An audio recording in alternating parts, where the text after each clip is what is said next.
friends.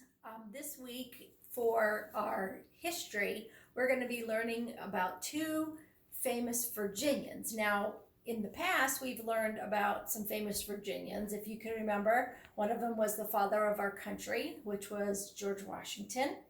And then we learned about someone that just lives in our neighborhood, Thomas Jefferson.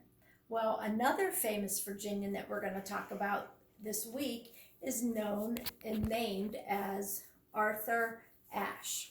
So many of you are like, Arthur Ashe, was he one of our presidents? The answer is no, but he is a famous, if you can look at this picture, he is a famous tennis player.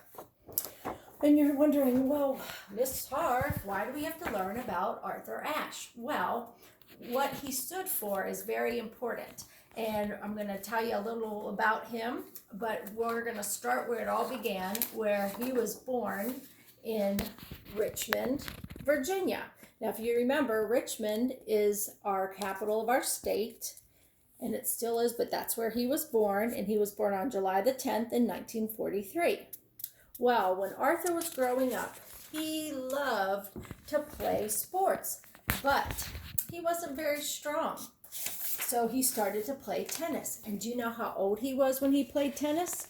He was only 7 years old. How many of you are 7 years old or almost 7?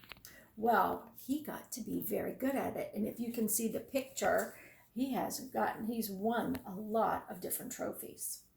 Well, when he was growing up, it was sad to say, but our state, Virginia, was segregated. Now, do you remember what the word segregated means? If you can remember when we talked about Dr. Martin Luther King Jr. and we talked about civil rights and things, we learned that segregated means that the white people and the black people had to be separated. Separate. Separate. Segregated means separated. That's right.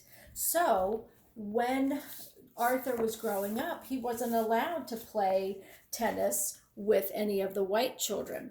So because he was a black man, because he was black African American, and a lot of places wouldn't let him play.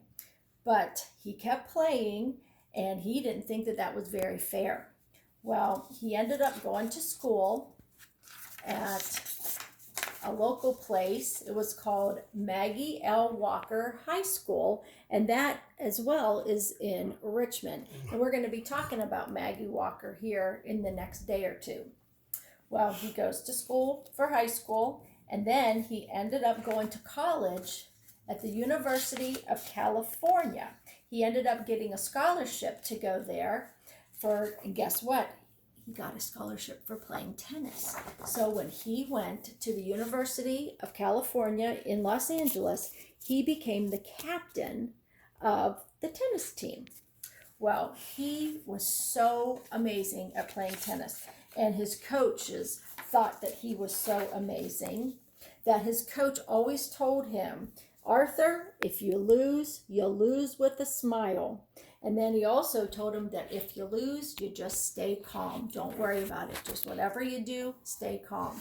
And Arthur learned, and he listened to those words, and he learned that lesson very well. Well, as he's getting older, he's through college, he ends up winning a lot of tournaments and a lot of things because he's getting better and better and faster at tennis. Well, he ended up realizing that people were still being rude to the black people. And so he was thinking, that's just not fair. I need to do something about it. Well, he ended up joining the army. And in 1968, a friend of Dr. Martin Luther King Jr. asked Arthur to give a speech about civil rights. Well, Arthur was starting to be an activist. Now, an activist is somebody who does something that they strongly believe in. They stand up and they make a stand for something that they really believe in. Like I always tell the kids in my class, don't be part of the problem, be part of the solution. So Mr. Ashe, Arthur, was becoming an activist. He was like, this is not right, this segregation, we need to do something about it. Well, he said his speech, and people started to get to know his name because he was moving up in the ranks of the tennis world.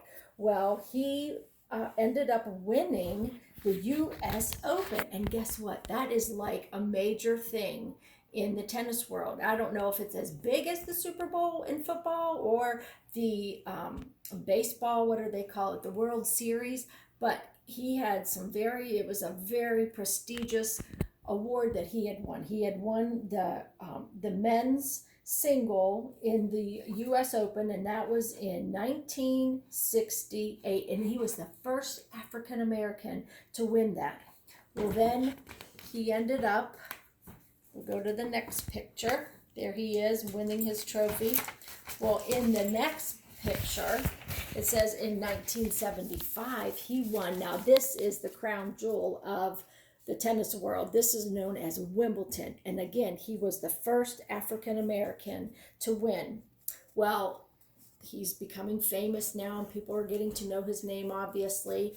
And then this one lady, I guess, had her eye on him, and he had his eye on her, and her name was Jean, and they ended up getting married, and she was a photographer.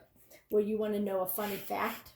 Together, they ended up adopting a little girl, and guess what they named her? Now, if she was a photographer, can you guess? Her name was Camera.